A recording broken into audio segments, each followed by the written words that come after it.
Bonsoir à tous, bienvenue sur le plateau Equinox Soir, votre décryptage quotidien de l'actualité, lundi à vendredi entre 19h et 21h.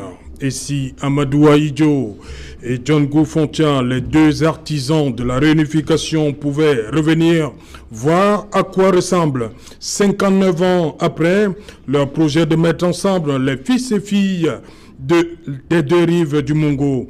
La rencontre de Fumban en juillet 1961 est la conséquence la plus directe de la déception politique enregistrée par Amadou Ahidjo et confirmée par les résultats des consultations de l'Organisation des Nations Unies les 11 et 12 février 1961.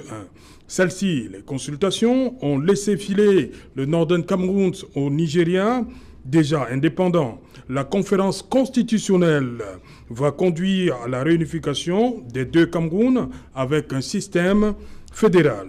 Au bout de 11 années de fédération, le régime fédéral prendra fin le 20 mai 1972 avec l'avènement de l'État unitaire par voie référendaire. Le 4 février 1984, à la suite d'un acte du chef de l'État, la République unie du Cameroun devient la République du Cameroun. Depuis 2016, soit 4 ans déjà, des velléités sécessionnistes, jusque-là marginales, font entendre leur voix et remettent ainsi en question la volonté d'Amadou Ahidjo et John Goufontia de voir un Cameroun uni au-delà de sa diversité linguistique.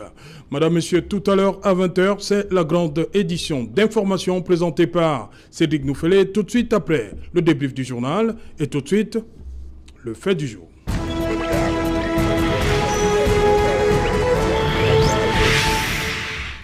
1er octobre 2020, 59 ans de réunification, et s'il n'y avait pas eu la crise anglophone, Madame, Monsieur, c'est le fait du jour de ce 1er octobre 2020. Pour en parler, nous avons invité en plateau Armand.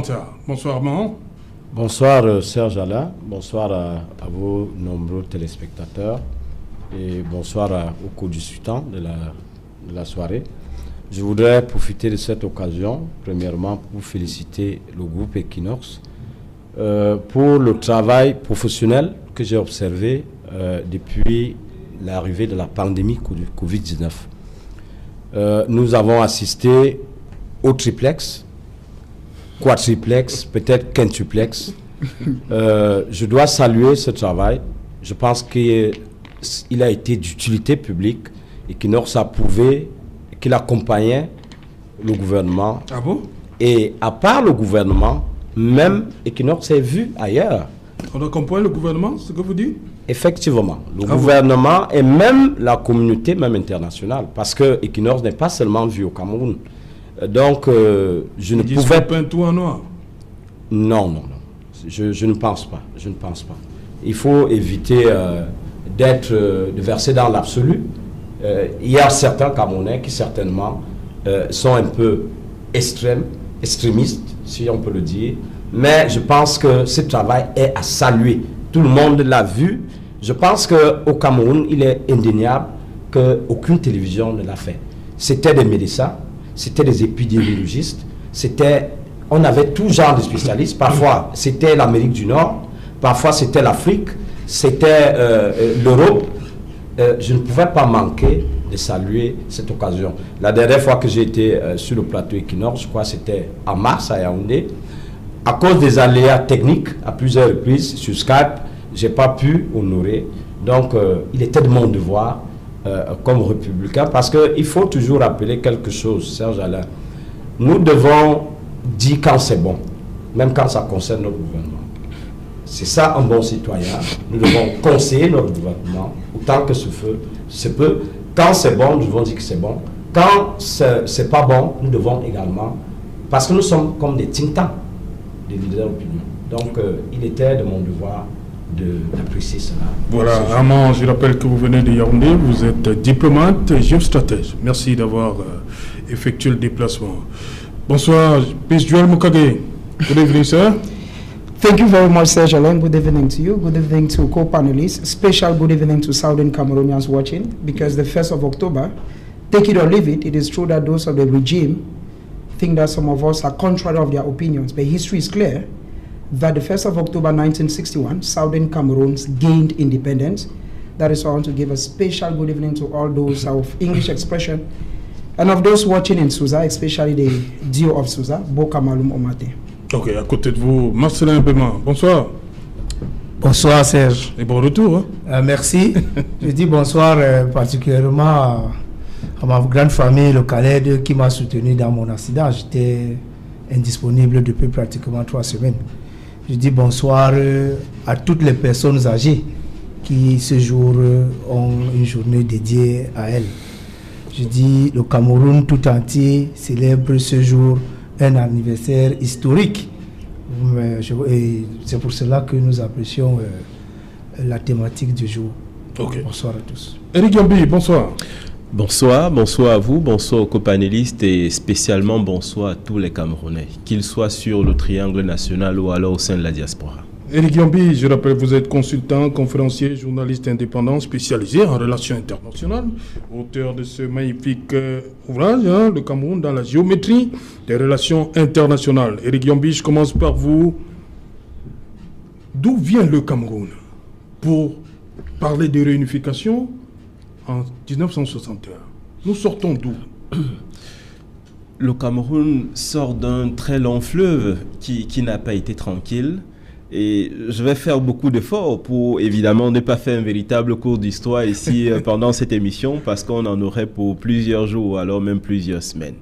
Alors, je vais tout simplement déjà dire que le Cameroun sort déjà, pour écouter la chose, d'une collaboration avec l'Allemagne. C'est pour ça qu'on a parlé notamment, n'est-ce pas, de protectorat allemand. C'est-à-dire qu'il y a eu ce fameux traité, n'est-ce pas, de juillet 1884 qui a fait que le Cameroun était, entre guillemets, la propriété allemande. Et le thème consacré, d'ailleurs, était colonie de production. En d'autres termes, le Cameroun était un espace où l'Allemagne puisait. L'Allemagne puisait afin, évidemment, n'est-ce pas, de consolider sa puissance.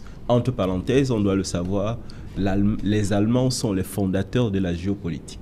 Lorsqu'on parle de géopolitique, il s'agit de projections extérieures dans une perspective de consolider un pouvoir. Alors, finalement, les Allemands partiront du Cameroun parce qu'évidemment, la dernière résistance allemande va tomber à Morat en février 1916. À partir de 1916, précisément, le Cameroun... En pleine Première Guerre mondiale. En pleine Première Guerre mondiale. La Première Guerre mondiale n'est pas encore achevée, mais les Allemands ont déjà perdu le Cameroun. Ils ont perdu tout à fait le Cameroun. Le nom, j'ai envie de dire le qualificatif mondial a bien évidemment sa place, étant donné que c'est une confrontation qui était également sur le sol africain. Malheureusement, les Allemands partiront, ils seront vaincus, mais prendront à leur suite les Britanniques et les Français. Le Cameroun aura donc un statut qu'on appelle condominium jusqu'à exactement en 1922. C'est en 1922, grâce à ce qui avait été décidé à Versailles et grâce à la mise en place de la Société des Nations, que le Cameroun finalement sera un territoire sous mandat. C'est-à-dire que la Société des Nations confiera l'évolution du Cameroun à deux puissances, à savoir la Grande-Bretagne et la France. Alors, nous sommes donc dans une logique où ces deux puissances avanceront et on se retrouvera avec la création de l'ONU en 1945, plutôt un territoire sous tutelle. C'est la même logique, sauf qu'il y a évidemment, n'est-ce pas, quelques changements de sémantique. Mais c'est à peu près la même chose, à savoir que ces territoires devaient être évidemment, n'est-ce pas, sous la férule de la France et de la Grande-Bretagne. Alors, je vais d'abord m'arrêter là pour préciser une chose.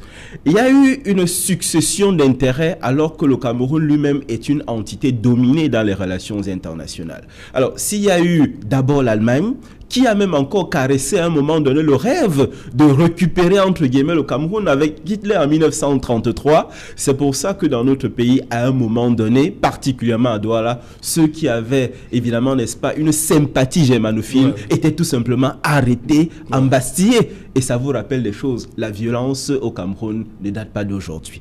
Alors, je vais continuer en disant qu'on a eu par la suite la France, on a eu la Grande-Bretagne. Ces puissances avaient évidemment, n'est-ce pas, mis en place un faisceau d'intérêts. Et ce n'est pas parce qu'on ne les voit plus après 1960 qu'elles ne sont plus là. Voilà. D'ailleurs, dans notre réflexion tout à l'heure, nous allons voir comment ces deux puissances ont complètement irradié. Et ce n'est pas terminé. Cette affaire de réunification du Cameroun qui arrive finalement, n'est-ce pas, avec le plébiscite de février 1961. Je reste de mon côté droit, Armanta, 1961. Les choses commencent. Plébiscite 1961 février, 11 et 12 février. Mais la grande majorité des Camerounais du Northern Cameroun, ils se prononcent en faveur d'un rattachement au Nigeria déjà indépendant, et ce qui n'est pas pour arranger les choses. Le président Ahidjo va même déclarer que le 1er juin 1961 va déclarer une journée de deuil national. Le président Ahidjo a vraiment mal qu'une partie de ses compatriotes soit à l'aide d'autres. Mais il en veut particulièrement aux Nations Unies. Ce qu'il faut rappeler et ce qui est important dans ce fait, il en veut aux Nations Unies et ce n'est pas le président Ahidjo seul qui a mal. Ce sont tous les Camerounais, le reste qui ont mal. Parce que il faut rappeler que, comme Éric Youmbi le disait, ça faisait juste 75 ans que le Cameroun était un État, depuis 1884. Ce jour donc est vu comme un jour de deuil national parce que le Cameroun perd à la fois deux entités qui constituent un État, c'est-à-dire une population et une grande partie du territoire. Northern Cameroun. Oui, le Northern Cameroun. Cela fait donc qu'il est très important de saluer par exemple cette journée parce que lorsque nous continuons 5 ans après, à partir de 66, il y a déjà une volonté visible d'unification du Cameroun. Le président Ahidjo, il fait tout avec les autres, John Goufoncha et d'autres leaders surtout, pour unifier les autres partis politiques au sein d'un seul, au sein de l'UNC, au sein d'un même parti. 1er septembre 1966. Effectivement. Il y a donc cette volonté et cette date donc est très importante. Pourquoi? Les Camerounais ont connu quelque chose. C'était la deuxième fois que les Camerounais connaissaient une scission. Le Cameroun, souvenez-vous, du New Cameroun, avec K, à l'époque allemande, avec, vous savez, les intérêts, parce que lorsqu'on évoque d'où vient le Cameroun, il faut bien qu'on rentre, il faut effectivement qu'on rentre même avant 1884. Vous voyez, par exemple, en 1898, il y a deux colonies qui se croisent. Je crois, Marchand avec le général allemand.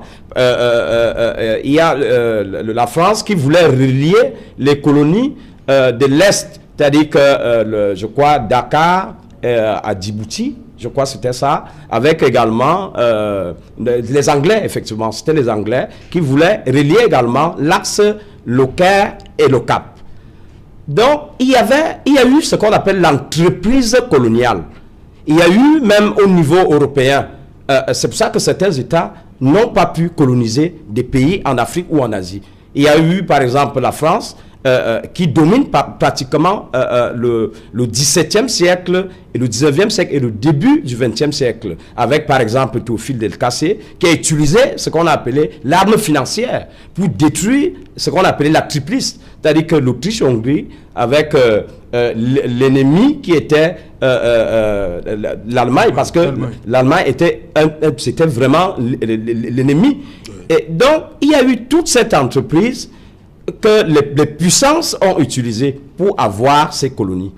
Maintenant, donc, quand 66 arrive, donc, cette volonté, elle continue en 72, elle se concrétise déjà par l'unification qui se passe en 72. Lorsque vous évoquez également l'aspect de 84, parce que ici, moi, je voulais saluer quelque chose. Il est important pour moi, en tant que républicain, de saluer l'action des deux chefs d'État. En 84, le président de la République, lorsqu'il part de la République unie à la République du Cameroun, c'est également presque la même volonté qui est vue en 1966 par le président Ahidjo. Donc, seulement de ce côté-là, on lui oppose le fait qu'il a pris ça. En 72, c'était le référendum. Les gens ont voté. Les gens ont voté. Là, on lui oppose le fait qu'il a pris un acte qui a voté tout à seul. 84. C'est à ce niveau, donc, il faut... changer, oui, hein, c'est à ce niveau, donc, il faut comprendre. J'évoquais tout à l'heure la volonté d'unification du peuple camerounais. Le peuple camerounais, j'ai évoqué l'aspect du New Cameroun, c'est-à-dire qu'une partie de la Centrafrique, une partie le Grand Cameroun allemand, du Gabon, une partie, effectivement, le Cameroun a perdu déjà cela. Le Cameroun perd encore le Nord-Est. Cette volonté dont le président de la République, il y avait déjà ce qu'on appelle les charges au niveau même de la République fédérale. Oui. La République fédérale, il y avait ces charges-là. Le président s'est donc vu qu'il y avait une volonté déjà, puisque la République était déjà unie. Unie, ce terme est très important. La République était unie. Le président de la République s'est donc vu pas obligé, et que la volonté du peuple camerounais, et cela n'a jamais été de renier. Le peuple camerounais a toujours voulu vivre ensemble. C'est pour ça qu'en 1984, on passe de la République du Cameroun. Et il y a quelque chose qui est très important, parce que nous irons dans cette projection. Il faut rappeler que lorsque les gens parlent de 96, le Cameroun est un État unitaire décentralisé depuis 72. Ça, c'est clair. Depuis 72, le Cameroun est un État unitaire décentralisé. Donc, le président de la République n'avait plus besoin de repartir, je ne sais pas, dans une sorte de référendum. Cela devait oblitérer ou bien escamoter la volonté d'union d'un pays. Parce qu'il n'y avait plus deux pays. Okay. Là, il faut que... Voilà. Marcelin Béma, il y a 61 ou tout part. On a dit qu'il y a ce résultat, les Camerounais du Northern Cameroun qui vont du côté de Nigeria, et il reste donc la petite portion, le Southern Cameroun, qui manifeste son envie de se mettre avec le Cameroun français déjà indépendant. Voilà, et 61, 72 arrive. Là, c'est l'État unitaire. Pourquoi 11 ans seulement? Il y a eu... qu'est-ce qui s'est passé? 11 ans de fédéralisme. Je ne comprends pas très bien la question. 61, parce que, la réunification. 72, c'est l'État unitaire. Mais ça va dans l'évolution. Pourquoi? C'est une évolution. Oui. Parce qu'on ne peut pas rester statique dans une situation de république. Oui. On a le chef d'État, comme vient de le dire René, s'est rendu compte que les Camerounais ont besoin de vivre ensemble. Oui. Cette envie de rester ensemble est ça fait sourire John Mokara. Oui, non, il peut sourire. Il peut sourire. Moi, je pense que il est en train de jacasser là depuis quand tout le monde est en train de parler. Vous voyez qu'il parle contre tout le monde. Cela veut dire qu'il est venu préparer, armé pour dire certaines choses. Et on connaît la position. On va vérifier. C'est que je dis. On connaît sa position. Donc, oui, on connaît ta position. Ici, sur ce plateau, tu ne diras rien de positif aussi aujourd'hui. Tout ce que tu vas dire, ça sera de tirer. On a vu l'explication. Oui, c'est parce qu'il ne doit pas sourire quand les gens parlent. C'est d'abord une question d'éducation. Je disais que l'évolution des chefs d'État, les deux chefs d'État ont compris l'envie de la population, des Camerounais de vivre ensemble. C'est pour cela qu'il y a eu cette évolution. Et j'ai été très bien, j'ai bien suivi les deux prédécesseurs qui ont très bien expliqué la situation. Parce que quand on arrive là, quand vous êtes un chef de l'État et que vous sentez que vos populations veulent vivre ensemble, ce qu'on fait, c'est qu'on fait tout ensemble. On fait tout pour qu'ils soient ensemble. Maintenant, quand on a parlé qu'il n'y a pas eu élection ce jour-là, non, il fallait savoir dans quel régime on se retrouvait à ce moment. Vous savez qu'ici, chez nous, nous avons... Si on ne passe pas par le peuple, on passe par l'Assemblée. Il est question de ça. Et c'est par l'Assemblée qu'on est passé pour arriver à ce résultat. Et aujourd'hui, le Cameroun continue à être uni. Moi, nous pensons que ce jour, qui est un jour très spécial, voilà, c'est la victoire de l'union, de la réunification sur autre chose. Donc nous continuons à penser que malgré les soubresauts, et puis c'est normal, il y a des gens, c'est les êtres humains, qui chacun cherche à pouvoir s'exprimer d'une façon ou d'une autre. Donc on ne peut pas dire totalement que cela ne soit pas, et ça montre même le dynamisme de notre pays, dans notre jeune démocratie. où tout le monde peut penser et dire non. Voilà. Benjoël Mokage, justement, le 61, le 1er octobre, il y a l'État fédéral qui est là. Il y a surtout cet aspect, on consacre le bilinguisme au Cameroun. Le français et l'anglais sont nos deux langues officielles. Mais on a vu, la All Anglophone Conference des années 90, il y a eu un problème. Deux langues, les gens, nos compatriotes, nos frères anglophones qui sont réunis pensaient qu'il y avait un problème entre le français et l'anglais au niveau de son application au Cameroun. Thank you very much. C'est pourquoi le président a remis sur pied la commission bilinguisme avec Peter Mafani Msonge à la tête. Il y a un problème de bilinguisme au Cameroun. Says, thank you very much. I want to say that amongst those who have spoken, I want to specifically appreciate my friend Eri Yombe because he was very categorical. You know, in Cameroon, once you speak the truth, il vient de dire, on connaît ta position. It means when you speak the truth in Cameroon, on connaît ta position. Et ça me dirait. Oui. The problem in Cameroon is this, Serge Alonto. We are talking about two different entities. You should precise that Southern Cameroon was never taken by French Cameroon. They are two different people with two different cultures and two different things. Non, attends, faut qu'on soit clair. C'est pourquoi ma question à l'entrée. Serge, I want to answer your question. Nous venons d'où? Eric Yombi a bien précisé. I want to answer your question. Il y a eu, comme il a même dit à Manta, il y avait le grand Cameroun, le Cameroun allemand. C'est parce que l'Allemagne perd la guerre qu'on commence à parler du Cameroun britannique et du Cameroun. Voilà, on était d'abord. I want to answer your question, Serge. I want to answer your question that because you asked about the bilingualism commission. Yeah, the issue is when Southern Cameroons and French Cameroons met in Fumban, 3 grand decisions were arrived. Voilà. That the country will have bilingualism, which is language, biculturalism, which is 2 cultures, not 2 tribes. Because in Cameroon, people confuse culture and a tribe. Okay? To have bicultural status, which is Anglophone and Francophone, and the third is bijudicial, which is the civil law and the common law. Now, let me stay within the facts you asked me, the bilingualism aspect. Now, you will first of all discover that when Anglophones actually went to the Fumban conference, what the then president of Cameroon, Alhaj Babatura Ahidjo, had prepared was in French. That is why N.N. Guillet, no, it is history is documented, I don't say things yes, was in French. That is why N.N. Guillet, who was assistant to Djongo Foncha, said that we cannot sign a pact in what we don't know. Which language is this? Now, Ahidjo gave them 2 days. And N.N. Guillet said 2 days, you already see manipulation in language. N.N. Guillet said 2 days is too small to read, analyze, and conclude. Because by then, it is not like today's search whereby people leave maybe Gambe to Douala. By then, French, these are people just left Nigeria. It means that some of them didn't even know bonjour. But they have to read a document, maybe a 4-page document in French. So, that one now, that was where the problem started. And later on, you look at it, you discover that French, first of all, took a kind of a dominance on English. That is why... Prince, une minute. Mais il faut rappeler quand même, pour ceux qui nous écoutent, que le président Ahidjo et John Fontia s'étaient déjà rencontrés à 5 reprises. True. En 1960, 4 rencontres à Yaoundé et 1 en Konsamba pour préparer Fumban. I'm not saying the contrary. That is why... Et il s'exprimait en quelle langue?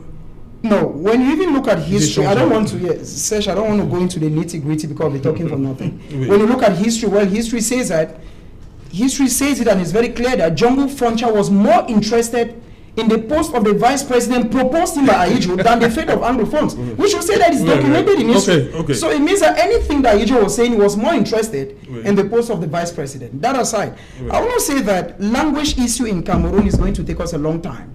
First of all, when you look at what is ongoing, in the year 2017, amongst the 12 magistrates that were in Tico, 10 were Francophones and English, 2 were Anglophones.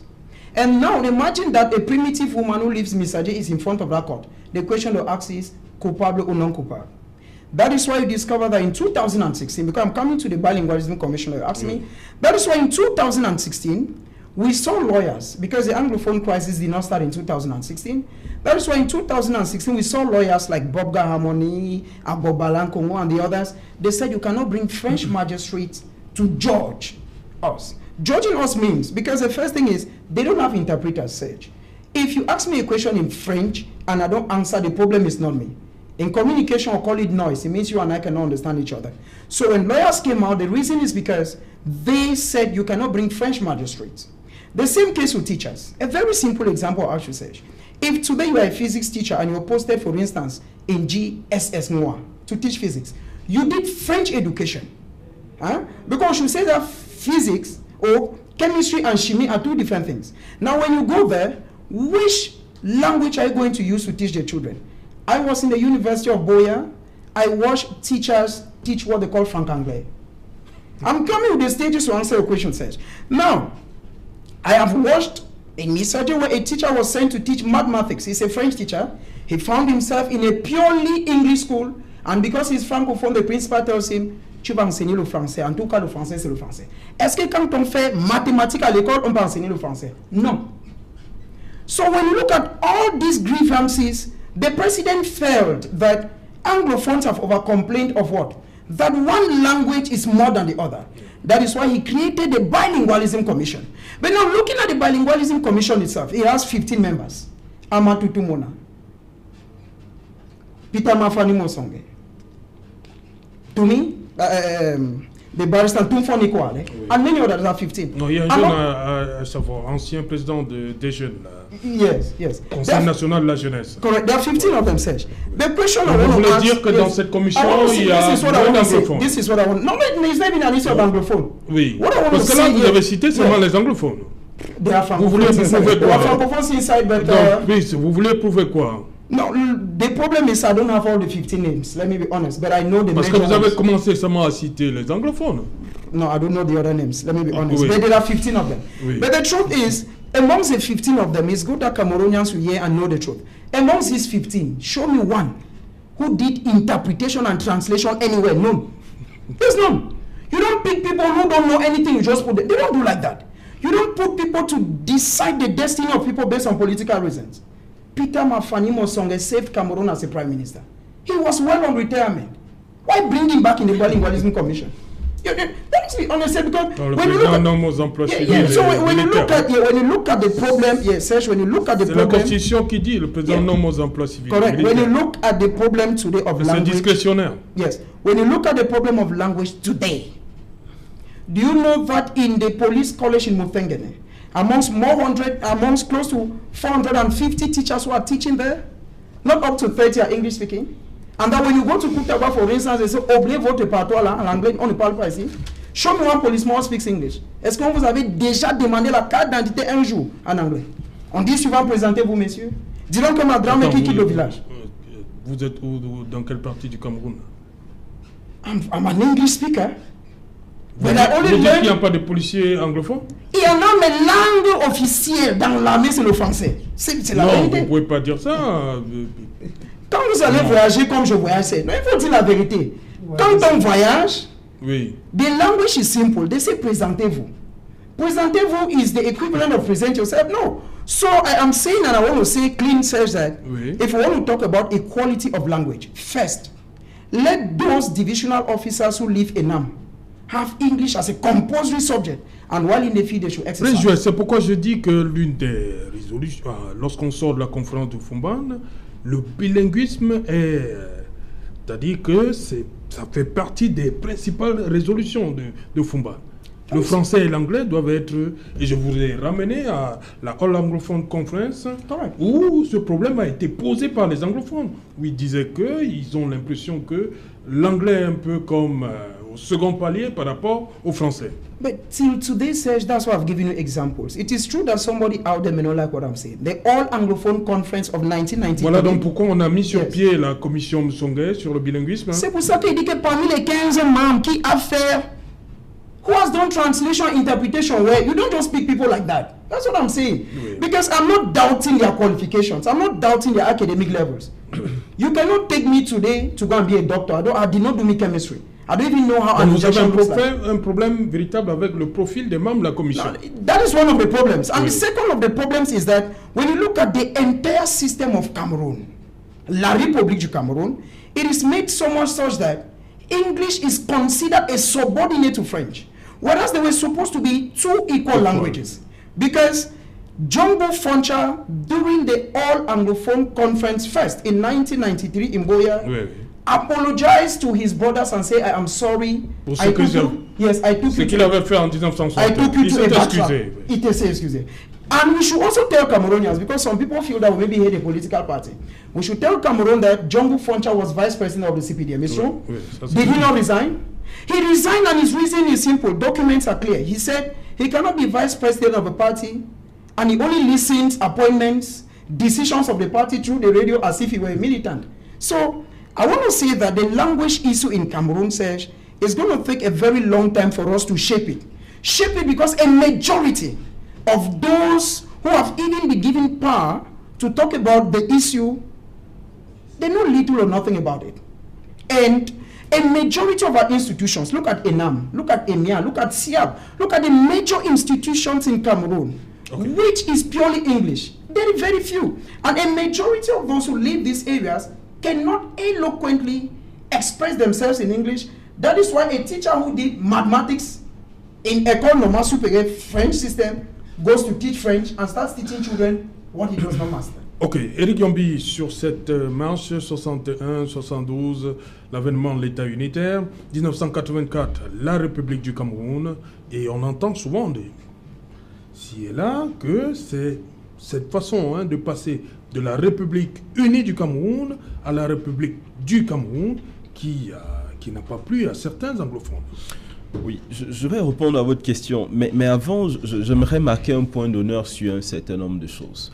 Alors, dans les 2 questions qui étaient posées lors du référendum de février 61, il y avait 2 questions. Voulez-vous rattacher au Cameroun français ou alors au Nigeria, l'État fédéral du Nigeria? Il y avait ces 2 questions. L'un des problèmes, c'est que ces 2 questions n'étaient pas en réalité, j'ai envie de dire, le consensus des 2 leaders anglophones qui avaient négocié cela aux Nations Unies. Il y a déjà problème à la base. John Foncha, lui, il voulait 2 choses. Soit le rattachement au Nigeria, soit le rattachement au Cameroun.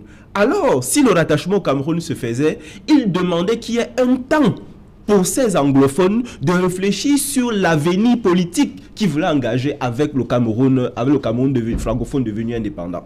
Maintenant, Ndélé, lui, il voulait plutôt autre chose. Dr Ndélé, lui, il voulait soit un Cameroun autonome dans le Nigeria ou alors le rattachement au Cameroun. Alors, ce qui veut donc dire que les questions qui avaient été proposées pour le plébiscite, ce n'était pas la totalisation des aspirations de ces 2 messieurs. Il y a déjà un problème.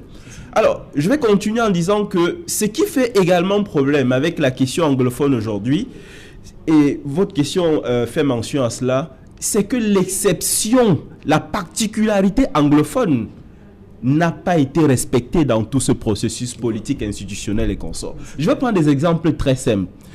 Dans les discussions de Fumban, alors que le président Amadou Ahidjo soumet le projet de référendum, il y a des amendements de constitution, pardon. Et alors, il y a des amendements qui sont proposés par les délégués anglophones, et parmi cela, ils proposent qu'il y ait un retour à l'orthographe Cameroun avec K. Première chose. Deuxième chose, ils disent qu'ils veulent un élément disant que ça ne les arrange pas, Cameroun un et indivisible. Et vous savez pourquoi? Ça revient à ce que je disais tantôt concernant Foncha. Ils voulaient d'abord voir, avant évidemment de s'intégrer. Mais ces éléments n'ont pas été mis là-dedans. Lorsque vous prenez la Constitution de 1961, article 38, c'est dans les documents. Oui. Cette Constitution à l'article 38 consacre la House of Chiefs. House of Chiefs. Ça consacre cela. Mais lorsque vous regardez la Constitution de 72, il n'y a plus rien. C'est évidemment avec cette affaire de décentralisation qu'on reparle aujourd'hui de cette affaire de fond. Donc vous voyez que dans l'évolution politique, il y a cette exception, j'ai envie de dire culturelle, qui est également linguistique et tout ça, qui n'est pas là-dedans. Alors, ce n'est donc pas une surprise de constater que en 1994, quand apparaît ce changement d'appellation, 84, pardon, ceux-là, j'aime pas ce terme anglophone, ils ont l'impression qu'ils ont été dilués dans la mécanique Cameroun francophone. Voilà. Et il nous appartient donc aujourd'hui de ressusciter cela. On est content qu'il y ait cette commission pour le bilinguisme et le multiculturalisme, mais on doit aller plus loin. Cette question anglophone est beaucoup plus profonde que ça. Il s'agit de sonder certaines profondeurs et de remettre à ceux-là ce qu'eux ils disent, et à raison, qu'on leur a enlevé. Parce qu'en réalité, ça entre dans une vaste réflexion camerounaise. Qui sommes-nous? Et c'est cette question aujourd'hui, qui sommes-nous Camerounais? On pourrait répondre tout simplement, nous sommes Camerounais parce que anglophones et francophones. Mais pour ces frères anglophones, ils veulent notamment cette House of Chiefs. Sur eux, c'est important, ce Cameroun des phones. Parce qu'on doit bien comprendre que dans ce Cameroun d'avant, dans le système fédéral, on avait évidemment, n'est-ce pas, l'inspiration du régime parlementaire. Et que dans cette inspiration du régime parlementaire, tel que ça fonctionnait, il y avait une assemblée des chefs. Et une assemblée des chefs qui a disparu par la suite. Donc, vous voyez, pour me résumer, il y a cette exception, cette particularité anglophone qui, au fil du temps, n'a pas été respectée. Et certains ont cru, à raison que, évidemment, ils n'appartenaient plus à la République. Et c'est ainsi qu'on a vu certains effluves en 1992, lorsqu'il y a eu ce débat autour de Froundibia en ce qui concerne la présidentielle. Et on a vu grossir de plus en plus ce mouvement sécessionniste. Donc, ceux qui ont observé cela ne sont pas tout à fait surpris aujourd'hui de savoir qu'il y a eu un ensemble de frustrations qui, malheureusement, n'ont pas été résolu à temps, profondément, pour donner ce que malheureusement nous connaissons aujourd'hui. Reconnaissons qu'il y a des efforts, mais il y a énormément de travail encore. En Manta, 1984, le 4 février, par rapport à la crise anglophone, c'était la frustration de trop. Le passage de la République unie du Cameroun à la République du Cameroun. Je ne pense pas. Je voudrais d'abord rétablir quelque chose par rapport à ce que Prince disait tout à l'heure. Lorsqu'il parle de traduction et d'interprétation de textes, est-ce que le professeur Fombozo, qui est historien, documentaliste, professeur titulaire d'université, ne peut pas traduire un texte, il n'est pas bilingue? L'abbé Bodo est également professeur, il est anthropologue. Donc, je n'ai pris que ces exemples. Ou bien Maître Nico Hallé. Donc, je pense que le problème n'est pas à ce niveau. Le problème, peut-être, on peut parler de l'aspect identitaire, par exemple, comme M. Youmbi le soulevait tout à l'heure. Mais je voudrais dire quelque chose. Si on va de ce côté, avant l'arrivée de ce condominium en 1922, mais tout ce New Cameroun avec A était sous protectorat allemand. Est-ce qu'il y avait un problème de vivre ensemble? Est-ce qu'il y avait un problème culturel et identitaire? Un instant, mon frère. Un instant. Je ne vais pas aller loin. Page 114 dans mon livre, c'est bien mentionné là. Pendant la période de domination allemande, il y avait une émancipation des faunes sous la période allemande. Une émancipation des faunes. C'est-à-dire qu'il y avait déjà une traditionnalité qui était mise en place qui s'est coupée avec la venue de la domination franco-britannique. C'est une précision. Ce que je voudrais dire dans cette précision, on peut en prendre autant. Lorsqu'on regarde, par exemple, au niveau des rois, si on peut appeler ça, les rois Sawa, par exemple, qui signent le protectorat allemand en 1884, on peut regarder, lorsqu'on quitte même de cette période de 1884, on revient à la période des indépendantistes, si on peut appeler ainsi, Oumyobe, Osene, Afana et autres, Martin Paul Samba, même bien avant. Donc, les aspects d'émancipation ou identitaire se révèlent, et c'est au niveau culturel. Parce que c'est l'ensemble des cultures qui font une civilisation. Moi, je pense que le problème ne peut pas se poser au niveau de 84. La volonté y était déjà pour que c'était déjà une république qui était unie. J'ai dit ce terme est très... Est-ce que c'est pas la frustration de trop? Parce que les anglophones disent un ensemble de frustrations. Est-ce que 84, le passage de la République unie à la République, comme a dit Eric Yombi, le fait qu'ils se sentent une fois de plus dilués dans l'espace francophone, est-ce que c'est ça qui... Le problème ne se pose pas à ce niveau. Oui.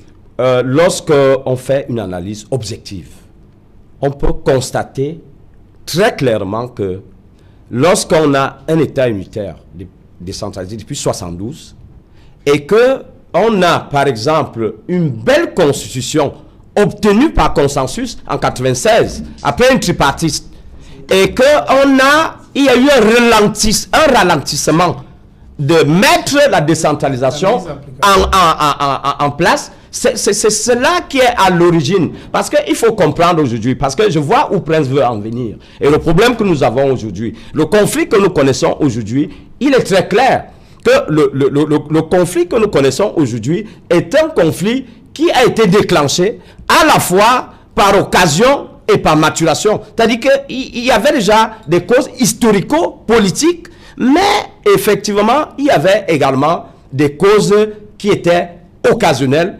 corporatives.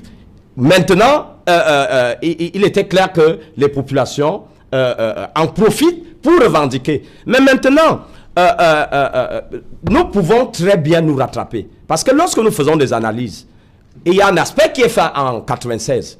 Il y a une impulsion qui est donnée en 2004 pour la décentralisation. On a mis un peu trop de temps pour l'appliquer parce que nous pouvons en citer des exemples. Il y a plusieurs États qui sont décentralisés, même des puissances, même au niveau européen, qui connaissent également des problèmes, et parfois plus difficiles même que les problèmes que nous connaissons.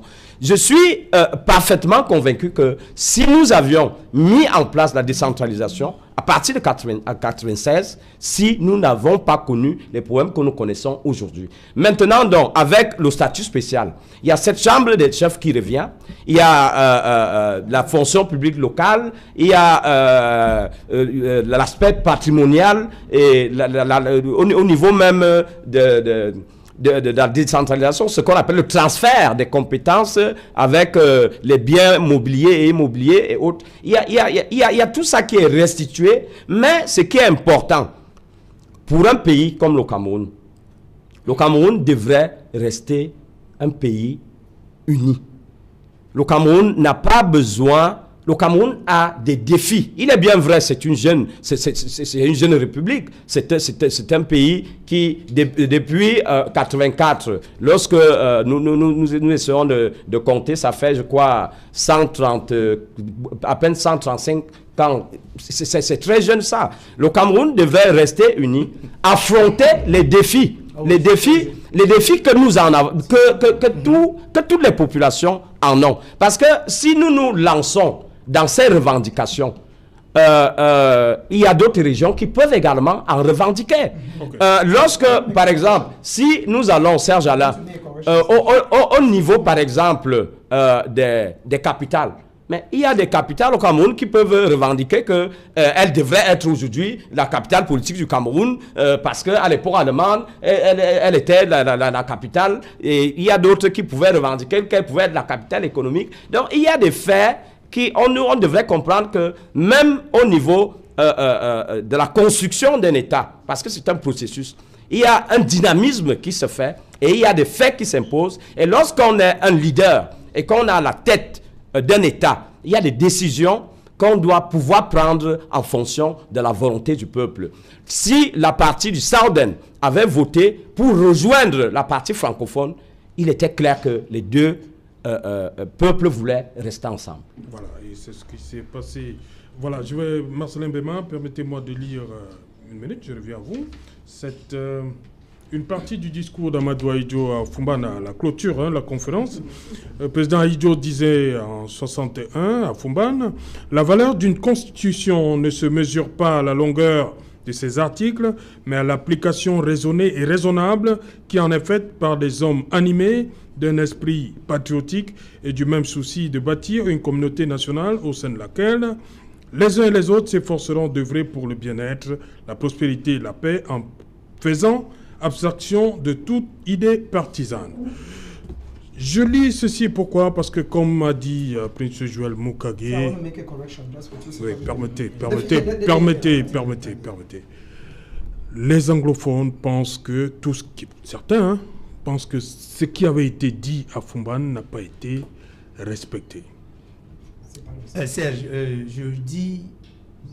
Et lui, il a même posé le problème de langue d'abord. On va revenir. Je reviens à vous. Je pense que la langue, on va aussi revenir. Vous allez aussi revenir. Parce que moi-même, je fais partie de cette spécialité. Oui. Donc, je disais qu'elle n'a pas été respectée. Non, le mot est excessif. Comme vient de l'expliquer l'aîné sur le plateau, ça dit que l'implémentation prend le temps. Mais cela ne veut pas dire qu'elle n'est pas respectée. Parce que vous voyez aujourd'hui, moi je suis fier. Je suis venu ici sur votre plateau plusieurs fois. Je vous ai dit que la décentralisation était un processus qui nous mène vers la fin. J'étais l'un des premiers à commencer à déclarer ici qu'il y aura les élections des régionales avant la fin de l'année. Moi, quand on a annoncé ces régionales, j'ai été satisfait. Aujourd'hui, nous sommes comme... Si on n'avait pas eu ce retard, voilà, on n'aurait pas eu ce problème.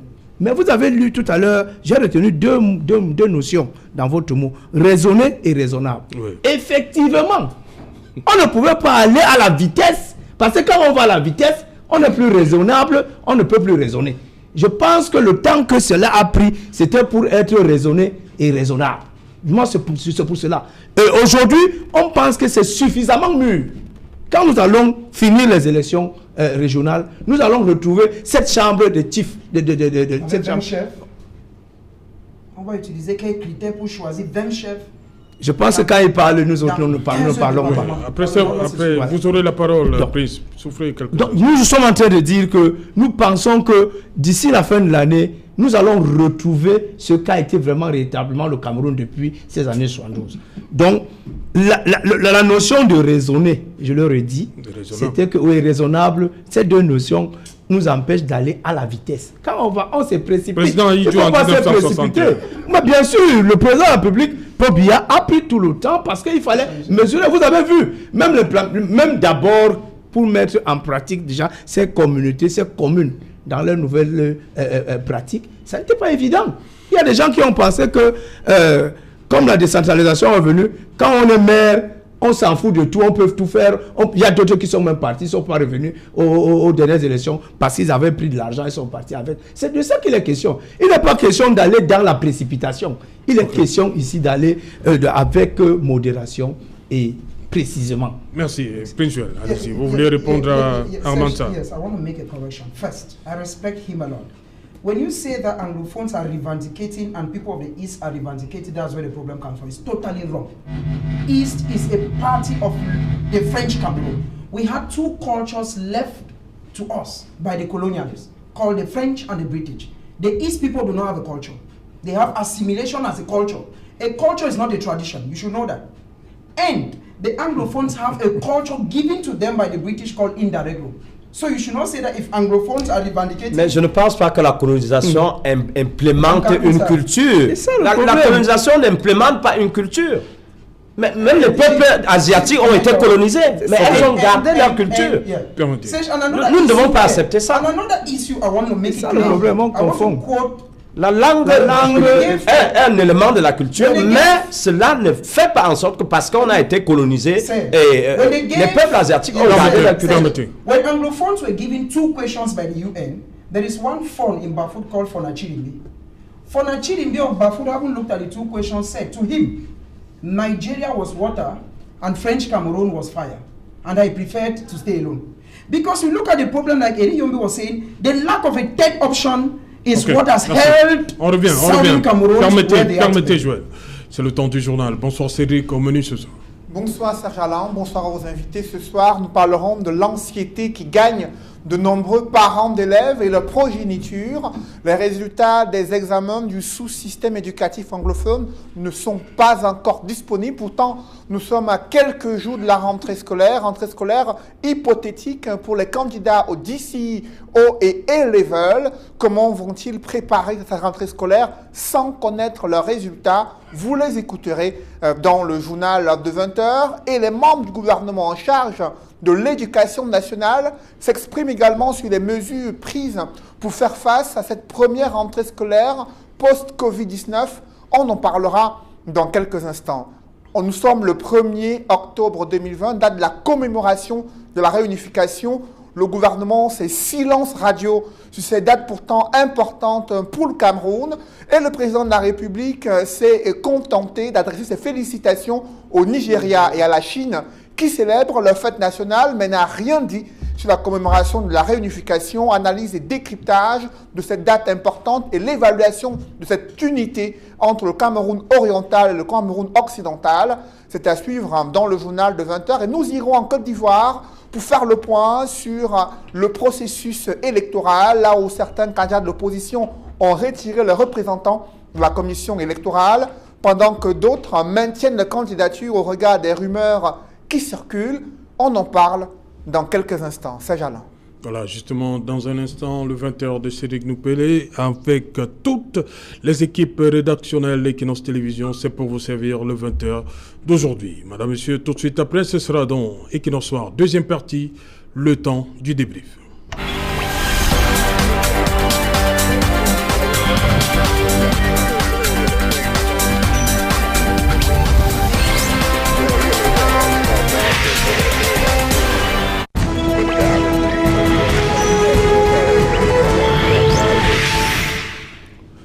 Retour sur le plateau Equinox Soir, deuxième partie, c'est le débrief du journal, Madame, Monsieur, toujours en compagnie de Marcelin Bema, Amantin, Eric Yombi et Prince Joël Mokage. Prince Joël Mokage, 1er octobre 2020, tout à fait particulier, ça fait 59 ans, nous sommes réunis, c'est ça, c'est bien cela, mais depuis un certain nombre, 3-4 ans, le 1er octobre a eu une connotation particulière du fait de la crise dans ces deux régions. 2016, début revendication corporatiste, mais le conflit véritablement armé, c'est depuis 2017. Aujourd'hui, on l'a encore vu, c'est le lockdown. Vous vous dites, c'est le lockdown. C'est-à-dire qu'au-delà même du ghost town, dites-nous la différence, c'est quoi?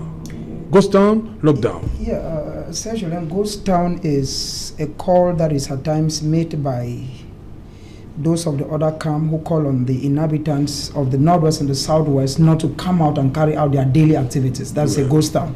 And a ghost town can come out every day. But they've made it many a time to be Mondays. So Mondays in the northwest and the southwest is a tradition.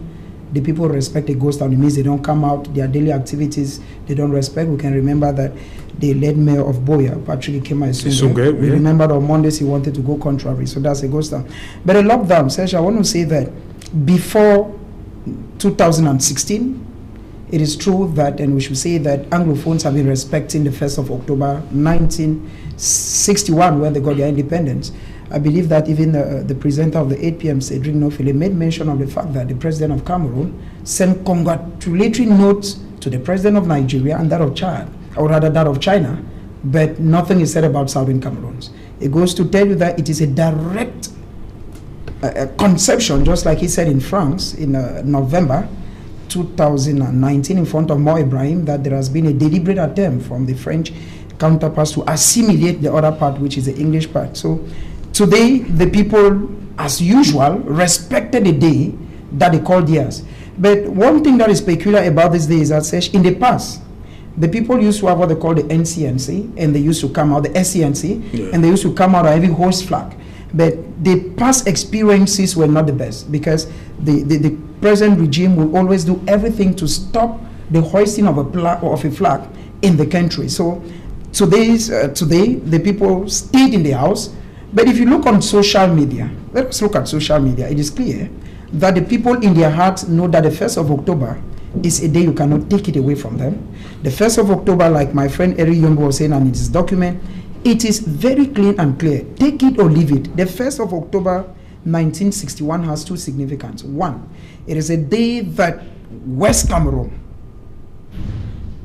got its independence, and it is a day that West Cameroon decided to reunify with East Cameroon. We should say those two things. And we should also not forget so quickly that the country at one time had two stars. It is a fact. And those two stars symbolize two states. If, like the Prof was saying, that the people of the East can revendicated the people of the center, it means that Cameroon needed, since Cameroon has 360 subdivisions, so we needed 360 stars. No. We should say these things and come out of it. But if we are still where we are today, we have seen the consequences. The economy of Cameroon is dying. The CDC is on its knees. Pamol is not going. Sokapam, same case. The Ndutsi is the same case. So you see that the economic consequence of the Anglophone crisis is too enormous. But when I see people come on platforms like this, maybe for political reasons and because they want favor from somebody, and they want to divert what is categorically clear, it tells you that somebody somewhere wants to hide the truth. And one thing is clear, that no matter how you hide the truth, you cannot hide it. It will someday come out. So the lockdown of today, the people did it first because of the fear of the uniform. We know. Just today, a simple example in the capitals or the economic capital, Douala, once as Kawala announced that she'll march tomorrow, what I saw from Aqua when I was coming to this program, you cannot. I saw. On a dit qu'il n'y a pas marche demain. C'est une façon de protester. Bon, c'est en noir. Yeah, but on n'a pas parlé de marche. Yeah, but she talked about wearing black, and this is what she has been doing. To protest. But now, when you look at the fact that the regime feels that she is like aligned with the president of the CRM, that's where the problem is, because she has been doing this not once, not twice, so many times. But when they feel they want to touch somebody's interest, because we have a few persons who have accumulated a lot of wealth and who never want to go away from that wealth. And the truth is, so before Alan, I want to say that one thing that always irks me in Cameroon is the fact that while some people send their children for weekend in France, Paris, and Canada, there are children who cannot afford 50 francs to buy a cup of Gary. Les gens envoient les enfants en weekend? Weekends, it's true. We know ministers whose children have died while they were supposed to be in school. We have evidences, it's true. Okay. So it tells you that we need to restructure so many things in the country. Ok. Marcelin Mbema, vous avez vu ces images? Nous sommes jeudi 1er octobre. Et la vie s'est arrêtée dans certaines villes, on va le dire comme ça, en région nord-ouest et sud-ouest du Cameroun, après ce 1er octobre. Quel commentaire ça vous inspire?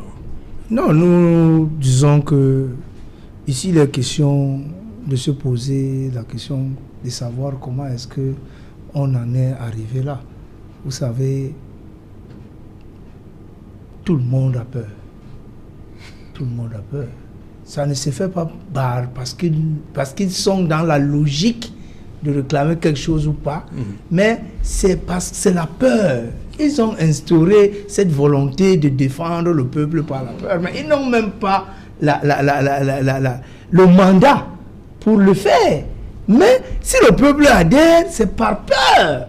Vous-même, vous avez vu ces exactions qui sont de face inhumaine. Inhumaine. Si vous sortez, le retour, comme on ne peut pas, on a dit, comme vous ne pouvez pas avoir la garde tout le temps à côté de vous, dès que les forces de l'ordre se déplacent, on vient régler votre compte. Donc, si nous voyons tout ce que nous avons vu là, ce n'est pas une question que la population a adhéré. Non, c'est une question de peur. Et nous-mêmes, nous le savons. Nous-mêmes, nous le savons, nous le vivons partout. Donc, nous ne pouvons pas continuer à dire que... Il est question aussi, vous avez vu que cette population, à un moment donné, a commencé même à s'exprimer. Voilà. Si vous avez vu, depuis qu'on a parlé de Bamenda, Bamenda Clean, on voit les conséquences. Les conséquences, c'est quoi? Tu ne connais pas? Je ne connais pas les conséquences. Quand on entre chez toi, tu n'as pas une femme pour la télé, soit on part avec ou bien on paye. Non. J'ai les témoignages. Non. Qu'est-ce que vous appelez témoignage? Vous faites des montages par montage. J'ai dit qu'on entre chez toi. Quand vous dites des témoignages, qu'est-ce qui montre témoignage veut dire que quelqu'un qui avait quelque chose, mais qui n'a pas le reçu de ça, on a dit soit tu dois montrer que tu as acheté ça, ou bien tu peux... Je crois que c'est moi qui avais la parole. Je voulais continuer à parler. Parce que quand vous parlez, nous, on ne vous intéresse pas. Moi, je dis seulement que c'est une question de peur qui a envahi la population. Okay. Donc, on ne peut pas commencer à chanter que nous avons fait, que les gens ne sont pas sortis, ou bien ceci, cela. Non. Il faut que maintenant que les gens se rendent compte que nous sommes à la veille de la rentrée, il faut renvoyer les enfants à l'école. 4 ans, c'est trop. Mais il faut quand même que ça s'arrête. Il faut quand même que ça s'arrête. Si vous n'allez pas passer toute une éternité à revendiquer. Non. Il faut que ça s'arrête. Il faut que les gens comprennent que le gouvernement a fait la main tendue. Allons vers ça. Depuis, on a fait des concessions. On fait des concessions. Il faut quand même que ça s'arrête. À un moment donné, on se lasse. Okay. Et nous avons vu tout récemment avec le mouvement que les gens ont essayé de faire. Les gens continuent à se lasser, à laisser lasser. Et tout ce que les gens demandent, ça ne produit plus rien. Même l'affaire de demain, là, ne produira rien. Si quelqu'un me voit avec mon costume noir, il ne dira pas que j'ai porté le noir. Me voilà déjà avec mon costume noir. Et puis, demain, c'est une journée où il y a les levées de corps. Dans notre tradition, nous, on va en noir partout. Tous les gens qui seront en noir demain seront les gens qui iront dans leur morgue faire les levées de corps, aller là dans les enterrements. Donc là, la police va faire le distinguo, hein? Non, la police ne peut rien te faire si tu as le noir. Même si c'est pourquoi. Est-ce que la police a déjà demandé... Non, ce ne sera pas parce qu'ils auront adhéré au mot d'ordre. Non, ce ne sera même pas au mot d'ordre. Je t'ai dit que demain, les gens portent le noir pour le deuil. Moi, tout à l'heure, après votre émission, je sors d'une levée de corps, je continue demain pour ces histoires. Chez nous aussi, si moi j'avais perdu mon père, les gens m'ont assisté, j'ai pour le devoir d'y aller à tout moment. Donc si demain quelqu'un me voit avec mon costume noir, qu'il ne dise pas que j'ai un mot d'ordre. Non, c'est ma tenue. La tenue de vendredi même, elle a même bien choisi. Pourquoi n'a pas dit le blanc? Parce que le noir, même les fonctionnaires, tous nos gens portent le noir le vendredi. Donc il ne faut pas qu'elle va entrer dans une confusion et dire aux gens que... Non, c'est pas ça le sujet. Hein, mais... oui, on voulait seulement dire que c'est la terreur qui dérange les gens. Oui, il n'est pas question... Armanta, pour vous, la population, les images qui nous viennent du Nozo, on va le dire comme ça, où c'était le lockdown, pas une mouche, comme a dit Cédric, n'a volé là-bas aujourd'hui, c'était une figure. C'est quoi pour vous? C'est quoi? Comme dit Marcelin Béma, c'est la peur pour la population à adhérer, à respecter le lockdown? C'est tout ça. Moi, je vais profiter de cette occasion pour dire une énième fois qu'il est temps qu'il y ait une accélération des mesures pour résoudre le conflit du Nozo. Merci. Pourquoi? Parce que nous reconnaissons que le grand dialogue national était une intention de bonne foi du gouvernement. Il y a eu des concessions que le gouvernement a eu à faire. Il y a eu des mesures que le gouvernement a eu à mettre en place. Mais lorsqu'on maîtrise déjà, je l'ai dit à plusieurs reprises, lorsqu'on maîtrise déjà les causes de déclenchement d'un conflit, il est facile de le résoudre. Il est clair que les conflits de sécession ont une particularité, c'est qu'ils prennent beaucoup de temps et qu'on ne décrète pas une paix ou bien un cessez-le-feu. Mais il faut déjà qu'on aille dans une mesure où il faut intégrer soit un partenaire bilatéral, soit des partenaires bilatéraux et aller vers une trêve qui peut... La trêve est observable. Même en 2 semaines, on observe 1 mois et le dialogue véritable doit se poursuivre. En géostratégie, il y a des négociations qui doivent être officieuses. Il y a le changement des sites dans les revendications, par exemple. Nous avons, je crois, on parle de 29 bandes armées, avec, je crois, soutenues avec près de 59 organisations, d'autres qui sont à l'extérieur. On n'a pas besoin d'utiliser uniquement le fouet. On peut utiliser des moyens diplomatiques pour associer ses partenaires et ces agents, à part l'économie de guerre qui s'est construite avec des voyous et des terroristes et autres qui veulent que ce conflit perdure. Alors, il faut que ce processus s'accélère parce que lorsqu'un conflit plus il met du temps, ce sont des hommes que nous perdons, que ce soit au niveau de l'armée, que ce soit au niveau des civils. C'est une économie qui est complètement délabrée. L'État ne peut pas continuer à supporter cela. Et maintenant, en associant donc ses partenaires, ce dialogue véritable, qu'il se poursuive, en ce moment, après la trêve, c'est comme ça que ça se passe. L'armée, les forces armées, c'est-à-dire que l'armée de terre et autres, les corps d'élite, ils se retirent, les terroristes, ils rendent les armes, ils rentrent dans les CDDR, la gendarmerie et la police nationale qui sont chargés du maintien de l'ordre public, ils restent sur place. C'est-à-dire l'État doit, lorsqu'on va en négociation, chacun doit faire des concessions. L'État en a fait assez, mais l'État doit également continuer parce que ce conflit ne nous bénéficie pas. Je reconnais le professionnalisme de l'armée camerounaise. il faut rappeler que dans un échantillon fait par les derniers géostratèges, l'armée camerounaise est classée 19e sur un échantillon de 35 armées africaines. On part sur les référents tels que le budget alloué à l'armée, les effectifs. Cela veut dire quoi? L'armée camerounaise est une armée professionnelle et une armée de développement. Ce conflit est imposé à notre armée. Et vous voyez parfois, notre armée est même parfois salie. Donc, elle n'est pas une armée d'occupation, comme parfois on veut donner l'impression que c'est ce qu'elle fait là-bas. Le conflit est imposé au peuple camerounais, il est imposé également à notre armée, mais que notre gouvernement accélère et continue à faire des concessions. Moi, je salue déjà l'action du gouvernement et du président de la République. Mais lorsqu'on est... Le président de la République, c'est un chef de famille. Et il a essayé de prendre des mesures d'assouplissement. Nous devons également continuer à harceler. Et j'en appelle également à nos frères qui ont pris des armes contre leur pays de comprendre que cela ne bénéficie à personne. Et que le plus important, c'est que nous rentrons dans la situation de paix. Parce que sans la paix, nous ne pouvons pas accéder au développement. Éric Yombi, 59 ans, la réunification déjà. Est-ce que, comme il était indiqué en début d'émission, le conflit dans le nord-ouest, la crise anglophone, a plombé, on va dire, cette marche-là? Oui, cette crise a fait énormément de mal, hein, que ce soit au Cameroun au sens de l'État, de même qu'aux populations.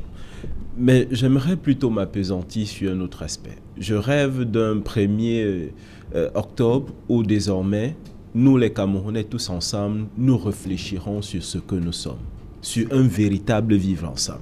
Je souhaite que désormais, cette date du 1er octobre, pourquoi pas que nous ayons un discours du chef de l'État qui parle uniquement de ces questions du vivre ensemble entre Camerounais.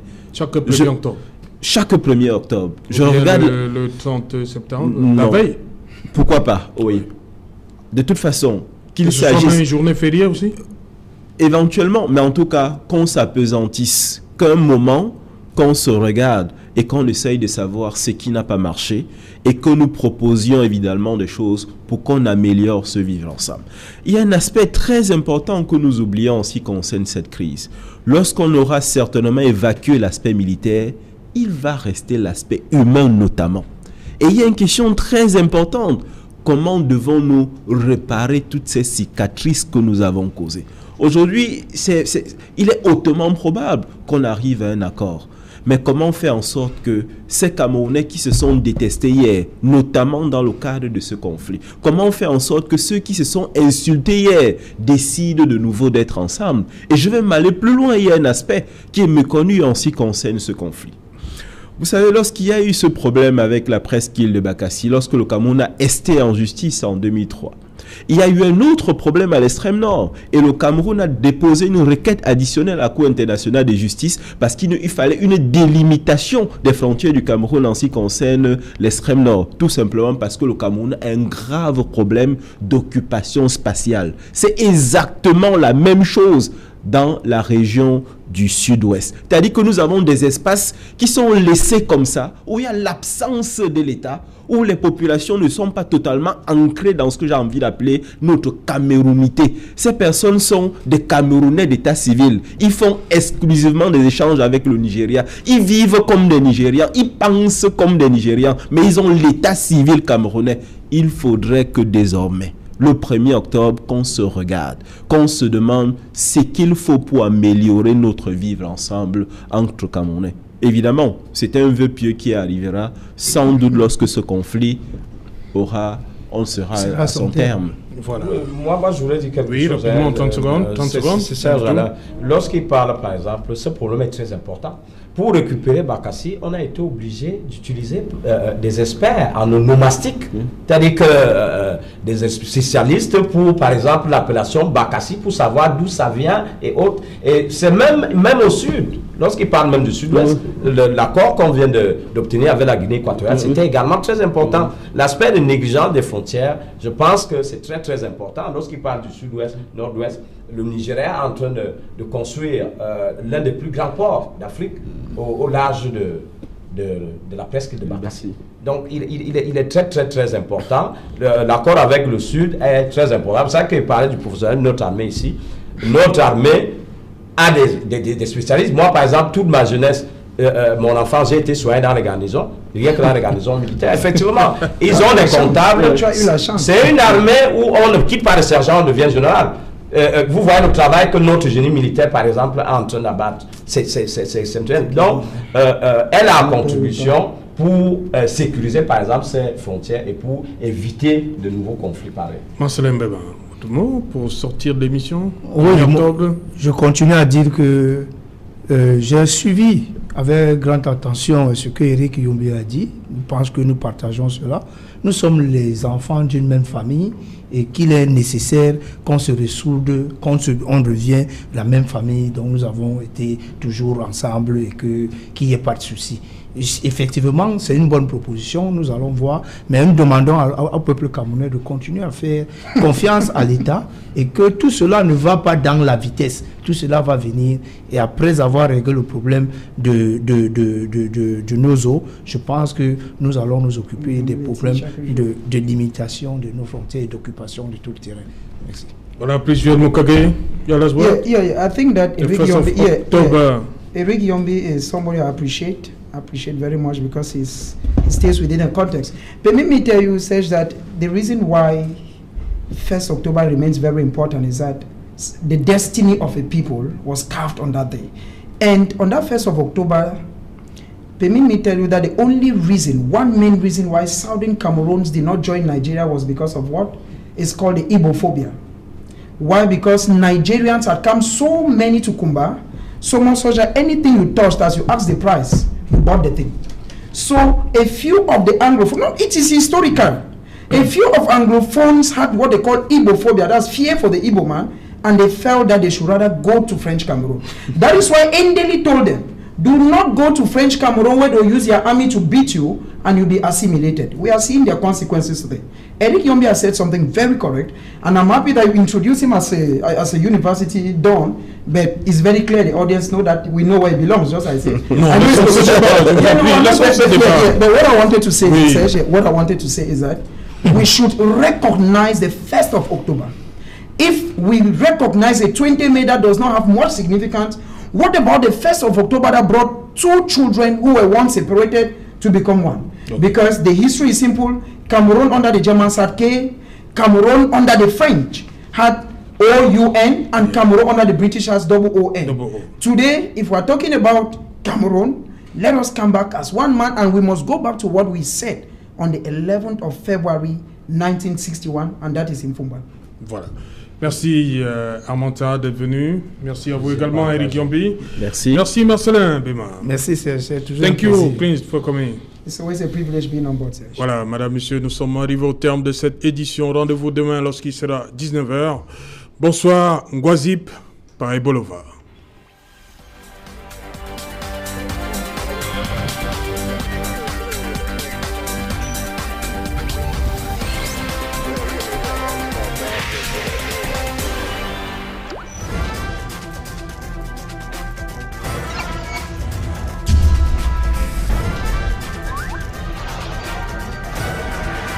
Equinox Télévision, au-delà de l'image, nous rendons compte.